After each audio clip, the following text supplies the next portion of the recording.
O Senhor esteja convosco. Ele está no meio de nós. Proclamação do Evangelho de Jesus Cristo segundo Lucas. Glória a vós, Senhor.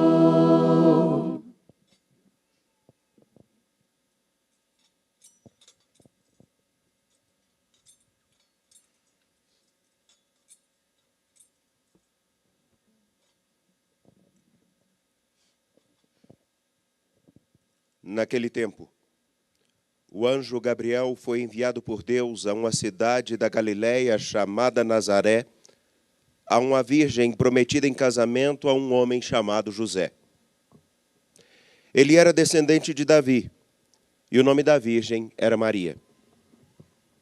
O anjo entrou onde ela estava e disse: Alegra-te, cheia de graça, o Senhor está contigo. Maria ficou perturbada com estas palavras e começou a pensar qual seria o significado da saudação. O anjo então disse-lhe: Não tenhas medo, Maria, porque encontraste graça diante de Deus. Eis que conceberás e darás à luz um filho, a quem porás o nome de Jesus. Ele será grande, será chamado Filho do Altíssimo, e o Senhor Deus lhe dará o trono de seu pai Davi. Ele reinará para sempre sobre os descendentes de Jacó, e o seu reino não terá fim. Maria perguntou ao anjo: Como acontecerá isso, se eu não conheço homem algum? O anjo respondeu: O Espírito virá sobre ti, e o poder do Altíssimo te cobrirá com sua sombra. Por isso, o menino que vai nascer será chamado Santo, Filho de Deus. Também Isabel, tua parenta, concebeu um filho na velhice. Este já é o 6º mês daquela que era considerada estéril, porque para Deus nada é impossível. Maria então disse: Eis aqui a serva do Senhor. Faça-se em mim segundo a tua palavra. E o anjo retirou-se. Palavra da salvação. Glória a vós, Senhor.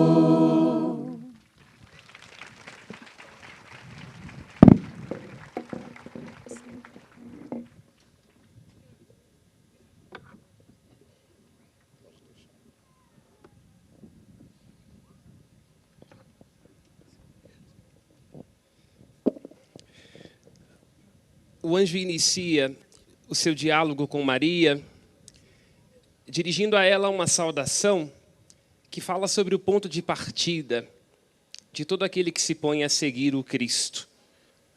A graça. A graça é aquilo sem o qual tudo que existe se desfaz, porque tudo é graça. Tudo é graça, porque graça, na perspectiva do hebraico, é uma palavra que não pode ser traduzida. Pode ser misericórdia, bondade, amor, graciosidade. Graça é hesed, um amor que alcança inclusive o avesso. Lá onde nós não nos alcançamos, a graça nos alcança. Porque a graça de Deus é o que dá sustentação a tudo que existe. E a sua graça, a sua misericórdia, a sua bondade é aquela que dá para cada pecador a oportunidade de encontrar a rota de volta para casa. Porque lembra Santa Clara de Assis, é muito importante nunca perder o ponto de partida. O ponto de partida do universo. Porque Deus é amor, bondade, é a sua graça. E todos nós temos que voltar a esta graça quando nos vimos num estado de não ser, desfeitos, sequestrados de nós, porque é a graça, essa única instância capaz de nos devolver ao ponto de partida, que é o amor de Deus. Quando nós traduzimos que o anjo diz ave cheia de graça, corremos o risco de não ter a profundidade do que ele quer dizer. Vou ir ao grego, à origem das palavras, não por pedantismo ou sofisticação, mas entendendo que a origem nos ajuda a acolher o sentido. O anjo se dirige a Maria haire, que haritomene, roquios metasu, no grego. Salve, ó, tu que foste toda planificada da graça. E quando nós dizemos graça, cheia de graça, corremos o risco de não entender o que isso significa. No grego, este que haritomene, que é transformar em verbo e depois em adjetivo, a palavra graça, o verbo grego harito, haritomene, ela que foi toda cheia de graça, de modo que não houvesse nada nela que não fosse alcançada pela graça. Nada. No seu coração, na sua intimidade, na sua alma, no seu respiro, tudo havia sido planificado pela graça. E isso, a graça, torna-se um verbo que haritomene, tu que foste cheia de graça, planificada desta graça, toda inteira desta graça, é na verdade a transformação de um substantivo, de um verbo a um adjetivo. Calma, não precisa se lembrar da professora de português um pouquinho chata. Quando nós queremos, na nossa vida, considerar um adjetivo e sabemos da sua importância, a gente transforma um adjetivo que tem vida própria num substantivo. Por exemplo, o que é velho? Velho é a qualidade daquele que envelheceu. Mas nós podemos dizer, olha lá um velho. Não é você não, hein? Pode ficar tranquilo, está com cabelo de caju. O que é doente? Doente significa pegar alguma coisa que é a doença e transformar num substantivo. O que é jovem? Jovem é a qualidade de alguma coisa, mas todos nós somos jovens, todos somos jovens. Quando o anjo saúda Nossa Senhora como a quer haritomene, ele diz que a graça, que é a qualidade, torna-se em Maria um substantivo. Ela é identificada com a graça. Assim como aquele que é jovem assume em si as propriedades do que significa ser jovem. Nossa Senhora, então, é aquela que tem em si toda feita, toda identificada, como a brasa é o próprio fogo e queima e arde, ela é toda cheia de graça. Nela nós fazemos uma experiência como jamais poderíamos fazer da graça de Deus. E Maria, quando escuta aquilo que o anjo lhe diz, ela pergunta sobre o como. Não obstante cheia de graça, não obstante identificada com a graça, planificada na graça, Maria tem os seus comos e todos nós temos os nossos comos. Porque fomos criados como seres de dúvida, de falta, de incerteza. E se Maria era jovem, todo jovem traz dentro de si inúmeras perguntas, inúmeras dúvidas, porque a beleza da juventude significa poder fazer.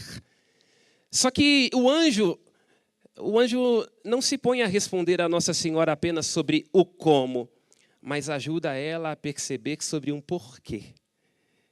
É isto. O como, a dúvida, a incerteza, a instabilidade, o como deve nos ajudar a estar diante de um porquê. Porque, como dizia Nietzsche, na sua ironia de ateu, mas trazendo a sua sabedoria, quem encontra um porquê suporta qualquer como. Os como são inevitáveis. Como vou fazer? Tenho dúvidas, tenho incerteza, não sei para onde vou, qual é a minha vocação, estou perdido, o meu passado, os meus limites. Maria, olhando para si, diz, eu não conheço homem algum. Como? E entendemos que o como, conhecer na perspectiva do hebraico e do grego, é muito mais do que um conhecimento intelectual. Quando ela diz que não conhecem homem algum, que ela está querendo dizer é o iadá do hebraico, que não teve uma relação sexual com o homem. É interessante, não é? No hebraico, e o grego traz isso, a relação sexual é a máxima expressão do conhecimento. Porque todos nós sabemos como dói ter apenas o corpo em contato, mas a alma está distante. Estar com uma pessoa, se relacionar sexualmente com alguém, significa estar com esta pessoa em condição de reciprocidade, de modo que eu enxergue algo para além do prazer. O conhecimento é isso. O conhecimento significa poder encontrar no outro um apesar de. Entende? É por isso que a máxima expressão do amor, o amor que significa que estar todo dentro do outro, e a máxima expressão do amor num casal é o ato sexual, do ponto de vista simbólico, significa não se pertencer e ver o outro naquilo que o outro é. Sem isso, o sexo é egoísmo escoltado. Nós nos desconhecemos e a gente pode até se esconder por detrás do prazer. Maria pergunta sobre o como. Não conheço homem algum. E o anjo lhe dá um pois, um porquê. O porquê é a explicação. A explicação que está para além da palavra. O porquê é saber que nos nossos caminhos Deus é companheiro. O porquê é saber que mesmo que na vida de cada um de nós, como na vida de Maria, nós tenhamos as nossas incompreensões e os nossos avessos, é Deus que garante o verso, porque Ele acaba sempre realizando aquilo que prometeu. Pensemos isso, caros jovens. O tempo da juventude é um tempo de nós nos perguntarmos sobre como vai acontecer. E quando você estiver diante das dúvidas sobre o seu como e que te faltar o ar, meu Deus, dúvidas, incertezas, para onde vim, de onde vou, deixe-se em Deus entusiasmar. Maria escutou do anjo o pois é a força do Espírito descerá sobre ti. O Espírito que estava sobre a arca da aliança, o Espírito que antes de tudo foi capaz de tornar o ventre estéril de Sara o lugar da descendência, o Deus que conduziu o povo no Mar Vermelho, o Deus que amou e se afeiçoou dos avessos, dos patriarcas, descerá sobre ti. Do mesmo modo, como a arca, em sendo um empréstimo da palavra de Deus, já que os 10 mandamentos não são outra coisa do que o sopro da graça de Deus feito pedra, e esta pedra atraía os céus, estará em você, Maria. E este será o seu pois, a sua justificativa. Jovens, tenhamos consciência disso. Sem sentido, nós nos encaminhamos ao desespero. Sem entusiasmo, sem um pois, sem uma justificativa, sem uma confiança profunda na graça de Deus, o sofrimento se torna desespero. E Santa Clara de Assis diz, depois que eu conheci o Cristo, não tem dor que me faça sofrer. Você terá os seus comos, suas dúvidas, suas incertezas, terá as suas dores. O parto é uma dor. E nós vamos, durante toda a vida, temos que fazer o parto de nós mesmos. Nossa Senhora entendeu aquilo que toda mãe entende, por isso que Simeão vai dizer para ela, uma espada vai te atravessar a garganta. Ela conseguiu entender que a parte mais fácil da maternidade é dar à luz a alguém, não é? Durante toda a vida, uma mãe tem que dar parte do suor, das suas lágrimas e do seu sangue para o parto do seu filho. É isto. Nossa Senhora só conseguiu e só foi à frente, não se deixou prender nos seus comos, nas suas dores. Não ficou presa aos seus sofrimentos, porque ela encontrou um porquê. E isso é muito provocador, porque estamos celebrando a solenidade da Assunção de Nossa Senhora aos céus. Só que às vezes a gente não presta atenção no detalhe. Já pararam para prestar atenção no que significa a Assunção? Vamos de novo ao português, à etimologia. Há palavras que, quando são transformadas em alguma ação, a gente coloca no final este sufixo ão. Por exemplo, a ação do verbo fundir é uma fusão. A ação do verbo amamentar é amamentação. A ação do verbo colaborar é colaboração. Todo mundo entende isso no emprego, até ter aquela pessoa do lado, não é? Que se não é... O diabo é o secretário dela, a chefe ou chefe. Colaboração. Se não conseguir fazer colaboração, vai para o compliance. Então, assumir é o verbo. Maria experimenta a assunção, que não é uma coisa maravilhosa de alguém que está sendo elevado aos céus, mas durante toda a vida, Maria assumiu. Assumiu, em primeiro lugar, tornando-se aquilo que ela era. Porque já feita cheia de graça, já escolhida desde toda a eternidade, a arca da aliança, ela poderia dizer, não quero. Ela teve que experimentar a assunção e tornar-se aquilo que já era. Ela poderia, diante da cruz e dos sofrimentos, pensemos, o menino recém-nascido, ela tem que fugir. Poderia não ter assumido, mas ela assume. Ela poderia ter, diante da dor do seu filho, ter experimentado aquela que é a tentação de todos nós, um amor que retém. Se você não for para mim, para minha vontade, para o meu capricho, não serve. Ela oferta ao Cristo. E assim, ela assume. É por isso que ela pode dizer, Fiat, faça-se em mim. E não é propaganda para estelantes, né, pessoal, não, tá? Depois vocês cortam, isso aí é copo patrocínio. Fiat, faça-se em mim. Não é o que vou fazer. Se eu tentar fazer, não dou conta.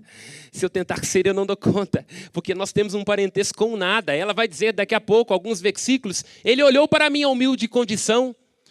Sou sopro, mas, no entanto, agraciada. Portanto, que se faça em mim, que se cumpra em mim. Ela assume a graça que não vem dela. Ela assume a força que não vem dela. Só o apóstolo Paulo, na carta aos Coríntios, pode nos ajudar a entender o que a graça realiza em nós quando nós tornamos aquilo que somos pela graça de Deus. É pela graça de Deus que eu sou o que sou, lembra o apóstolo Paulo. E a graça de Deus não vai agir em vão em mim. Tome posse dessa palavra nessa tarde. A graça de Deus que agiu em sua vida, neste momento, que ela não seja em vão. É a graça que é aquilo que você precisa para tornar-se aquilo que você já é. Vocacionado a ser filho de Deus. Então não se venda a preço barato.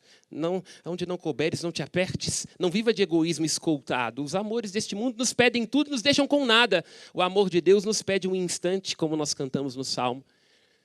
Um instante diante de Deus é a eternidade inteira. Deus, a nos pedir que tudo, é o único capaz de nos devolver a nós, e é pela graça de Deus que nós somos o que somos. Maria, no seu como, assume a sua fragilidade. Nossa Senhora! Assume a sua fragilidade, porque lembra o apóstolo Paulo, no momento em que ele experimenta um espinho na sua carne, ele olha para si mesmo e fala assim, como? Eu, apóstolo, fraco, eu pedi a Deus que me tirasse esse espinho. E Cristo aparece para Paulo e diz, Paulo, basta-te a minha graça. Porque é quando você se sente fraco que você é forte. Porque assim, na sua fraqueza, a força de Cristo pode habitar. Nos momentos em que você se sentir fraco, vazio, angustiado, sem respiro, deixe que Deus seja a graça, deixe que Ele seja a força da sua fraqueza. E o texto termina com o anjo dizendo, pois para Deus nada é impossível. E vamos de novo a uma outra etimologia. A palavra possível, poder no grego, é dinamis, dinamite. Uma boa tradução para entender o que é isso, possível, dinami, tem que pensar na Jojo Todinho, que é algo que explode, pum, é isso, entendeu? Tiro, porrada e bomba, é dinamis. Tem duas palavras no grego para indicar a energia e a possibilidade. Uma é a energia, de onde vem a energia. Só que a energia é uma coisa que a gente tem, mas depois não tem. Ah, eu estou morrendo com vontade de casar com esse homem, ele é minha energia, ele é meu tudo. Toma cuidado. É bom na casa da sogra, não traz para a sua não. Acabou a energia. Mas dinamis não, de onde vem dinamite, é uma coisa que vem dentro e está pronta para estourar. O anjo diz que Deus é uma dinamite. Ele sempre tem condição de estourar, transbordar à medida. Deus é bastante Jojo Todinho. É uma coisa assim, que tem potência. Então ele diz, para Deus, não é aquela energia que passa. Ai, meu Deus, estou sem energia, ai, estou cansado. E eu vou contar para as doninhas do apostolado da oração que elas sobem mais rápido que vocês subiram aqui, viu? Ai, meu Deus, estou cansada. As doninhas do apostolado sobem isso aqui rápido. Não, é a força que vem de dentro, da graça de Deus agindo em você que é batizado. Porque para Deus nada é impossível. E ela vai dizer no Magnífica, o Todo-Poderoso, o Dínatos, Ele fez em mim maravilhas, porque o seu nome é santo. Ele olhou para a minha humilde condição e fez de mim um instrumento da sua misericórdia, do seu hesed, da sua graça. E termina essa reflexão dizendo... O versículo foi omitido hoje, mas se diz que depois de Maria escutar o anjo, ela parte apressadamente para uma montanha. Quem ama tem pressa. Quem ama não guarda para si, não reivindica, não exige, mas se pergunta antes de tudo o que pode oferecer. Ela, cheia da graça, torna-se um veículo da graça de Deus, se torna uma fonte dessa dinamis, desse dinamite da parte de Deus. E, sobretudo, a quem ama, sempre estará reservada uma montanha. Maria partiu apressadamente, como certamente você hoje teve que se apressar. E se tem namorada, sabe muito bem, né? Porque as namoradas se embelezam com um pouco mais de tempo do que nós homens. Aí tem que sair apressadamente. Que Nossa Senhora te dê a graça de estar como ela, apressadamente, subiu a esta montanha para fazer uma experiência da graça de Deus. E assim não só guardar para si, mas deixar que essa graça, jovem, seja uma dinamite a transformar sua vida, sua história, sua igreja, a sua sociedade. Se o poderoso fez maravilhas em Maria, o que você está esperando para que realize também na sua vida? Porque para Deus nada é impossível. Louvado seja nosso Senhor Jesus Cristo. Professemos a nossa